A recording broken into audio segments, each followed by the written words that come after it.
আসসালামু আলাইকুম ওরহমতুল্লাহ। সম্মানিত ভিউয়ার্স, আপনি কি অনেক বেশি বিপদ আপদ, বালা মুসিবত, দুঃখ কষ্ট, দুশ্চিন্তা, পেরেশানি, অভাব অনটন, দারিদ্রতা ও ঋণের মধ্যে আছেন এবং আপনার কি অনেক বেশি টাকা পয়সা ধন সম্পদের প্রয়োজন? তাহলে আপনি সকালে ফজর নামাজের পর সূরা ইখলাস ও ইস্তেগফারের এই গোপন আমলটি করুন। ইনশাআল্লাহ আল্লাহ তাআলা আপনার সকল বিপদ আপদ, বালা মুসিবত, দুঃখ কষ্ট, পেরেশানি, অভাব অনটন, দারিদ্রতা ও ঋণ দূর করে দিবেন এবং আল্লাহ পাক রব্বুল আলামিন আপনাকে গায়বীভাবে অনেক টাকা পয়সা ধন সম্পদ দিয়ে সাহায্য করবেন। যেভাবে আল্লাহ তাআলা আকাশ থেকে গায়বীভাবে স্বর্ণমুদ্রা, ধন সম্পদ পাঠিয়ে হযরত আইয়ুব আলাইহিস সালামকে এবং অনেক সাহাবায়ে কেরামদেরকে সাহায্য করেছিলেন। সুবহানাল্লাহ। সম্মানিত ভিউয়ার্স, সূরা ইখলাস ও ইস্তেগফারের কোন আমলটি করিলে আল্লাহ তাআলা আপনাকে এই সকল পুরস্কারগুলি দান করবেন, সে আমলটি সম্পর্কে জানতে চাইলে ভিডিওটি স্কিপ না করে সম্পূর্ণ ভিডিওটি মনোযোগ দিয়ে দেখতে থাকুন। আর ভিডিওটি ভালো লাগলে লাইক, কমেন্ট, শেয়ার করে চ্যানেলটি সাবস্ক্রাইব করে আমাদের পাশে থাকুন। সম্মানিত ভিউয়ার্স, আপনি যদি সকালে ফজর নামাজের পর সূরা ইখলাস ও ইস্তেগফার এই নিয়মে পাঠ করে আমল করেন, তাহলে ইনশাআল্লাহ অল্প কিছুদিনের মধ্যে আল্লাহ তাআলা আপনার সকল অভাব অনটন, দারিদ্রতা ও ঋণ দূর করে দিবেন এবং আল্লাহ পাক রব্বুল আলামিন আপনাকে গায়বীভাবে অনেক টাকা পয়সা ধন সম্পদ দিয়ে সাহায্য করবেন। এমনকি এক সাহাবী নিজেও সূরা ইখলাসের আমল করার ফলে অল্প কিছুদিনের মধ্যে অভাব অনটন, দারিদ্রতা থেকে মুক্ত হয়ে অনেক টাকা পয়সা ধন সম্পদের মালিক হয়ে গিয়েছিল। আর এটা কোনো সাধারণ আমল নয়, বরং স্বয়ং রাসূল সাল্লাল্লাহু আলাইহি ওয়াসাল্লাম নিজে সাহাবায়ে কেরামদেরকে সূরা ইখলাসের আমল শিখিয়েছিলেন। সম্মানিত ভিউয়ার্স, এখন আমি আপনাদেরকে জানিয়ে দিব হযরত আইয়ুব আলাইহিস সালাম কোন আমল করার কারণে এবং কি দোয়া পাঠ করার কারণে আল্লাহ তাআলা আকাশ থেকে গায়বীভাবে স্বর্ণমুদ্রা, ধন সম্পদ পাঠিয়ে সাহায্য করেছিলেন। হাদিস শরীফের মধ্যে বলা হয়েছে, হযরত আইয়ুব আলাইহিস সালামের দুইটি উঠান ছিল। একটি ছিল গম শুকানোর জন্য আর অন্যটি ছিল যব শুকানোর জন্য।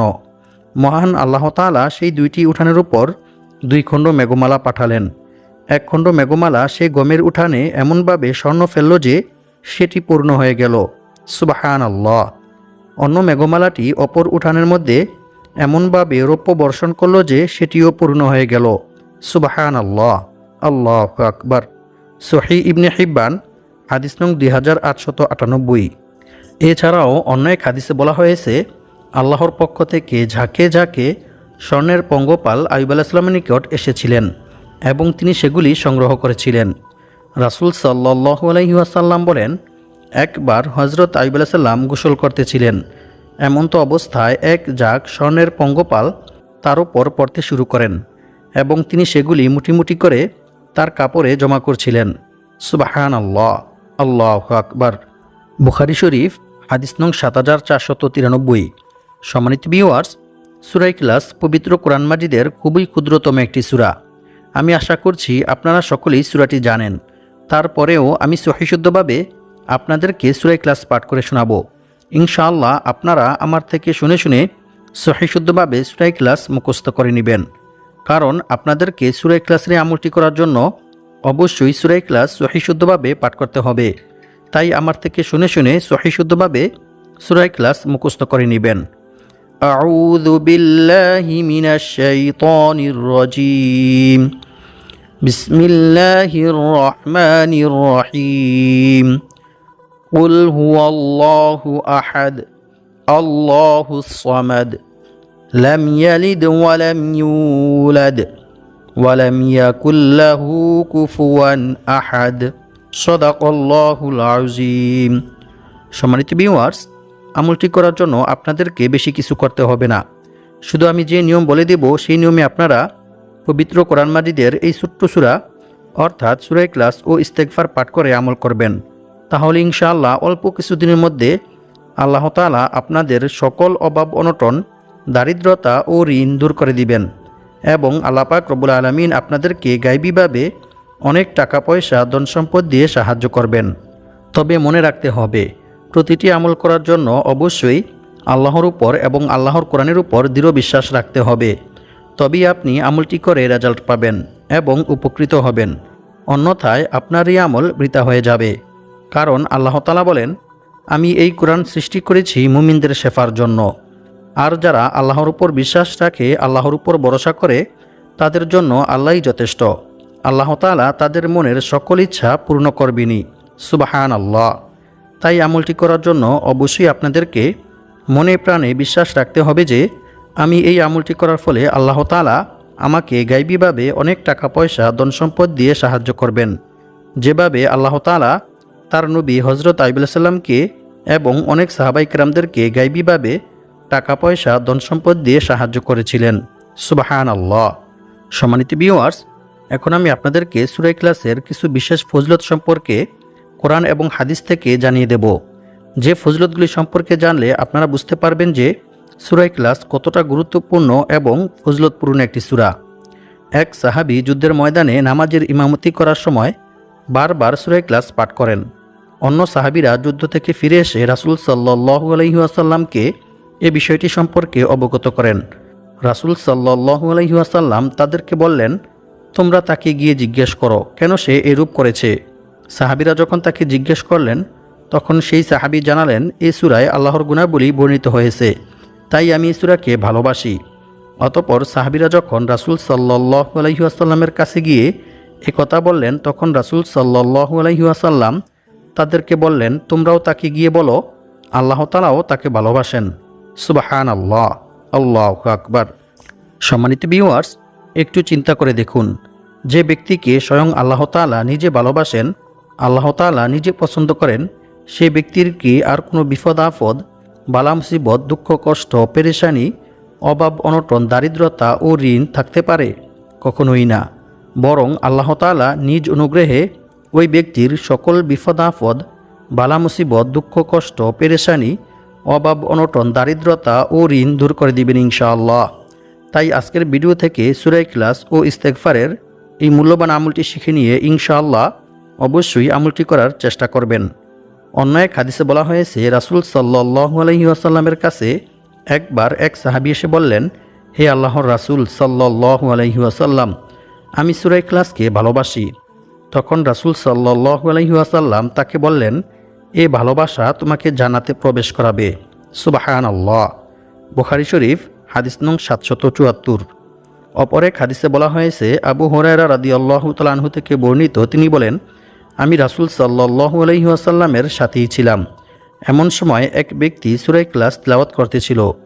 রাসূল সাল্লাল্লাহু আলাইহি ওয়াসাল্লাম তার তিলাওয়াত শুনে বললেন, ওয়াজিব হয়ে গেছে। আমি জিজ্ঞেস করলাম, কি ওয়াজিব হয়ে গেছে হে আল্লাহর রাসূল সাল্লাল্লাহু আলাইহি ওয়াসাল্লাম? তিনি বললেন, জান্নাত। সুবহানাল্লাহ। মুয়াত্তা মালিক হাদিস নং 257। সম্মানিত ভিউয়ার্স, এখন আমি আপনাদেরকে সূরা ইখলাসের এমন একটি আমল সম্পর্কে জানিয়ে দেব, যে আমলটি করিলে আল্লাহ তাআলা আপনার 50 বছরের গুনাহ ক্ষমা করে দিবেন।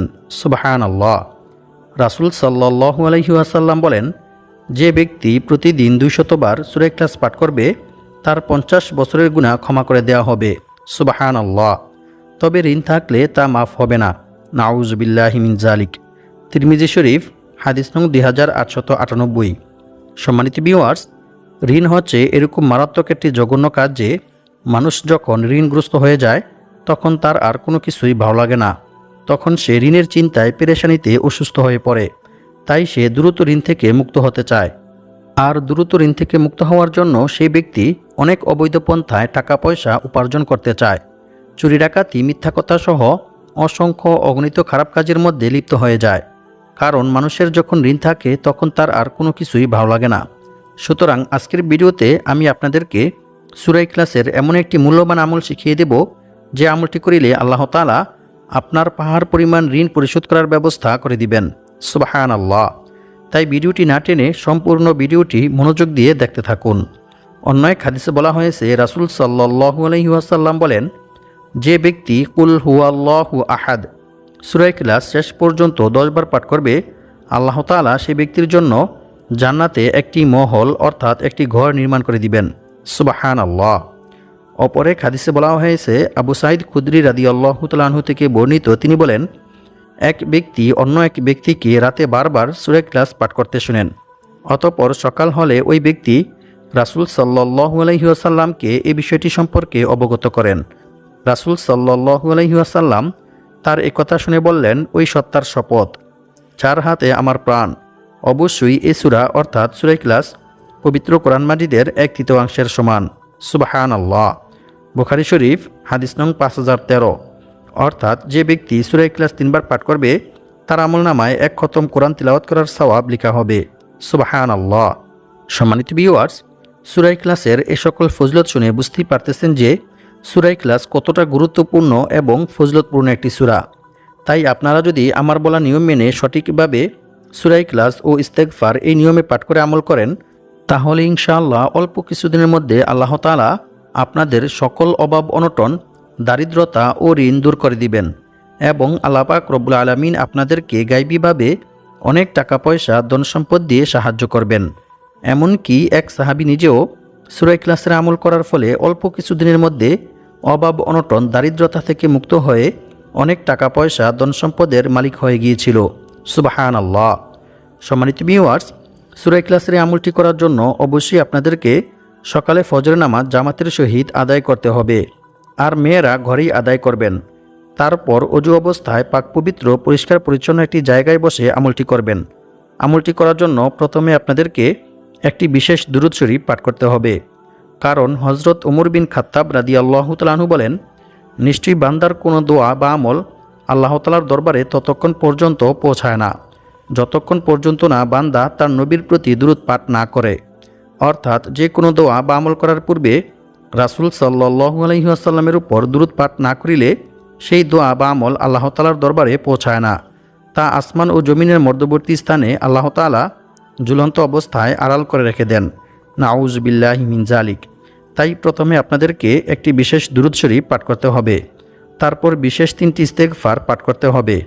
কারণ ইস্তেগফার পাঠ করিলে যে শুধু গুনাহ মাফ হয় এমনটা নয়, বরং আল্লাহ তাআলা বান্দার তাওবা ইস্তেগফারের মধ্যে রেখেছেন অসংখ্য অগণিত উপকার ও পুরস্কার। ইস্তেগফার পাঠ করিলে আল্লাহ তাআলা বান্দাকে কি পরিমাণ পুরস্কার দান করেন এবং বান্দার প্রতি কি পরিমাণ খুশি হন তা আপনারা জানলে অবাক হয়ে যাবেন। ইস্তেগফার পাঠ করিলে আল্লাহ তাআলা বান্দাকে কি কি পুরস্কার দান করেন সেই সম্পর্কে আল্লাহ তাআলা পবিত্র কোরআনের মধ্যে বলেন, আর যে ব্যক্তি আল্লাহকে ভয় করবে আল্লাহ তাআলা তার সমস্ত সমস্যা থেকে উত্তরণের পথ বের করে দিবেন, আর তাকে এমন জায়গা থেকে রিজিক দান করবেন যা সে কল্পনাও করতে পারবে না। অর্থাৎ অকল্পনীয় উৎস থেকে গায়বীভাবে আল্লাহ তাআলা তার রিজিকের ব্যবস্থা করে দিবেন। সুবহানাল্লাহ। আল্লাহু আকবার। আর যে ব্যক্তি আল্লাহর উপর ভরসা করবে তার জন্য তিনিই যথেষ্ট হবেন। নিশ্চয়ই আল্লাহ তাআলা তার সমস্ত ইচ্ছা পূর্ণ করবেনই। সুবহানাল্লাহ। সূরাতুত তলাক আয়াত নং 2-3। সম্মানিত ভিউয়ার্স, আল্লাহ তাআলাকে ভয় করার সর্বোত্তম মাধ্যম হচ্ছে তাওবা ইস্তেগফার করা, ক্ষমা প্রার্থনা করা। বান্দার দ্বারা ইচ্ছায় কিংবা অনিচ্ছায় কোনো গুনাহ সংঘটিত হয়ে গেলে বান্দা যদি আল্লাহর ভয়ে, আল্লাহর আযাবের ভয়ে আল্লাহ তাআলার নিকট তাওবা ইস্তেগফার করে ক্ষমা প্রার্থনা করে, তাহলে আল্লাহ তাআলা অনেক খুশি হন এবং আল্লাহ তাআলা বান্দার প্রতি খুশি হয়ে বান্দাকে অসংখ্য অগণিত পুরস্কার দান করেন। আল্লাহর রাসূল সাল্লাল্লাহু আলাইহি ওয়াসাল্লাম বলেন, যে ব্যক্তি বেশি বেশি তাওবা ইস্তেগফার পাঠ করবে আল্লাহ তাআলা সেই ব্যক্তির জন্য সকল সমস্যা থেকে উত্তরণের পথ বের করে দিবেন। তার সমস্ত বিপদ আপদ, বালা মুসিবত, দুঃখ কষ্ট, পেরেশানি, অভাব অনটন, দারিদ্রতা দূর করে দিবেন এবং আল্লাহ পাক রব্বুল আলামিন তাকে এমন জায়গা থেকে রিজিক দান করবেন যা সে কল্পনাও করতে পারবে না। অর্থাৎ তার ধারণার বাইরে থেকে গায়বীভাবে আল্লাহ তাআলা তার রিজিকের ব্যবস্থা করে দিবেন। সুবহানাল্লাহ। আল্লাহু আকবার। আর আল্লাহ তাআলার উপর ভরসা করার সর্বোত্তম মাধ্যম হচ্ছে বিপদ আপদ, বালা মুসিবত, দুঃখ কষ্ট, পেরেশানি, অভাব অনটন, দারিদ্রতা সর্ব অবস্থায় আল্লাহর উপর ভরসা করতে হবে। আল্লাহ ব্যতীত অন্য কারো উপর ভরসা করা যাবে না। এমনকি রাসূল সাল্লাল্লাহু আলাইহি ওয়াসাল্লাম বলেছেন, অন্য কারো কাছে নিজের অভাব ও সমস্যার কথাও বলা যাবে না, বরং রিজিক বৃদ্ধি হওয়ার এবং বিপদ আপদ, বালা মুসিবত, দুঃখ কষ্ট, পেরেশানি, অভাব অনটন, দারিদ্রতা ও ঋণ থেকে মুক্ত হওয়ার যে সকল দোয়া ও আমল রয়েছে সেগুলির মাধ্যমে আল্লাহ তাআলার নিকট দোয়া করে সাহায্য চাইতে হবে। তবেই আল্লাহ তাআলা আপনার সকল অভাব অনটন, দারিদ্রতা ও ঋণ দূর করে দিবেন ইনশাআল্লাহ। সম্মানিত ভিউয়ার্স, এখন আমি আপনাদেরকে জানিয়ে দিব সূরা ইখলাস ও ইস্তেগফারের কোন আমলটি করিলে আল্লাহ তাআলা আপনার সকল অভাব অনটন দারিদ্রতা ও ঋণ দূর করে দিবেন এবং আল্লাহ পাক রব্বুল আলামিন আপনাকে গাইবীভাবে অনেক টাকা পয়সা ধন সম্পদ দিয়ে সাহায্য করবেন। সম্মানিত ভিউয়ার্স, সূরা ইখলাসের আমলটি প্রথমত দুইটি নিয়মে করা যায়। প্রথম যে নিয়মটি রয়েছে সেটি হচ্ছে, এক সাহাবী রাসূল সাল্লাল্লাহু আলাইহি ওয়াসাল্লামের কাছে এসে দারিদ্রতার অভিযোগ করলেন। রাসূল সাল্লাল্লাহু আলাইহি ওয়াসাল্লাম তাকে বললেন, যখন তুমি ঘরে প্রবেশ করবে তখন সালাম দিবে, অতঃপর একবার সূরা ইখলাস পাঠ করবে। ওই সাহাবী রাসূল সাল্লাল্লাহু আলাইহি ওয়াসাল্লামের কথা মতো সূরা ইখলাসের আমল করার ফলে অল্প কিছুদিনের মধ্যে আল্লাহ তাআলা তার সকল অভাব অনটন দারিদ্রতা দূর করে দিয়েছিলেন এবং সেই সাহাবী অনেক টাকা পয়সা ধন সম্পদের মালিক হয়ে গিয়েছিল। সুবহানাল্লাহ। কুরতুবী শরীফ। আর 2 নং যে আমলটি রয়েছে সে আমলটি করার জন্য অবশ্যই আপনাদেরকে সকালে ফজরের নামাজ জামাতের সহিত আদায় করতে হবে। তারপর অজু অবস্থায় পাক পবিত্র পরিষ্কার পরিচ্ছন্ন একটি জায়গায় বসে আমলটি করবেন। আমলটি করার জন্য প্রথমে আপনাদেরকে একটি বিশেষ দুরূদ শরীফ পাঠ করতে হবে। দুরূদ শরীফটি হচ্ছে আল্লাহুম্মা সাল্লি ওয়া সাল্লিম আলা নাবিয়িনা মুহাম্মদ। এই দুরূদ শরীফটি 51 বার পাঠ করবেন। এরপর লা হাওলা ওয়ালা কুওয়াতা ইল্লা বিল্লাহ এই ইস্তেগফারটি 71 বার পাঠ করবেন। এই ইস্তেগফারটি পাঠ করিলে আল্লাহ তাআলা আপনার রিজিক বৃদ্ধি করে দিবেন। এরপর আরও একটি ইস্তেগফার পাঠ করবেন। ইস্তেগফারটি হচ্ছে আল্লাহুম্মা ইন্নী আউযু বিকা মিনাল কিল্লাতি ওয়াল ফকরি ওয়াযিল্লাতি ওয়া আউযু বিকা আন আজলিমা আও উজলিমা। এই ইস্তেগফারটি 31 বার পাঠ করবেন। এই ইস্তেগফারটি পাঠ করিলে আল্লাহ তাআলা আপনার সকল অভাব অনটন দারিদ্রতা দূর করে দিবেন। সুবহানাল্লাহ। এরপর আরও একটি ইস্তেগফার পাঠ করবেন। সেই ইস্তেগফারটি হচ্ছে আল্লাহুম্মা গফিরলি যামবি ওয়া ওয়াসি'লি ফি দারি ওয়া বারিকলি ফি রিজকি। এই ইস্তেগফারটি 21 বার পাঠ করবেন।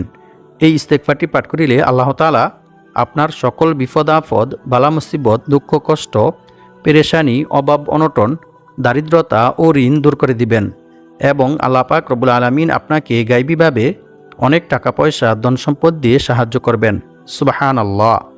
এরপর সুবহানাল্লাহ ৫৫০ বার, আলহামদুলিল্লাহ ৫৫০ বার পাঠ করবেন।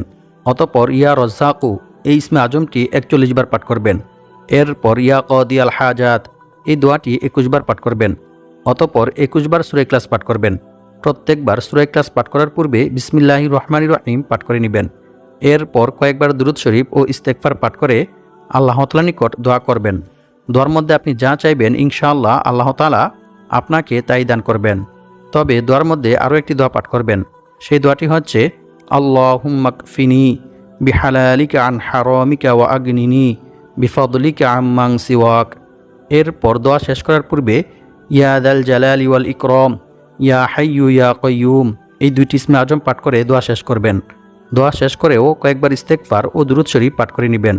অতঃপর আরও একটি দোয়া 3 বার পাঠ করবেন। দোয়াটি হচ্ছে আল্লাহুম্মা ইন্নী আসআলুকা ইলমান নাফিআ ওয়া রিজকান তাইয়্যিবা ওয়া আমালাম মুতাকাব্বালা। এই দোয়াটি 3 বার পাঠ করিলে আল্লাহ তাআলা আপনার রিজিক ও জ্ঞান বুদ্ধি বৃদ্ধি করে দিবেন। সুবহানাল্লাহ। সম্মানিত ভিউয়ার্স, এভাবে সূরা ইখলাস ও ইস্তেগফারের আমল করিলে ইনশাআল্লাহ আল্লাহ তাআলা আপনার সকল অভাব অনটন দারিদ্রতা ও ঋণ দূর করে দিবেন এবং আল্লাহ পাক রব্বুল আলামিন আপনাকে গায়বীভাবে অনেক টাকা পয়সা ধন সম্পদ দিয়ে সাহায্য করবেন। আল্লাহ পাক রব্বুল আলামিন আমাদের সবাইকে সূরা ইখলাস ও ইস্তেগফারের এই আমলটি করে বিপদ আপদ বালা মুসিবত দুঃখ কষ্ট পেরেশানি অভাব অনটন দারিদ্রতা ও ঋণ থেকে মুক্ত হয়ে অনেক টাকা পয়সার মালিক হওয়ার তৌফিক দান করুক। আমিন।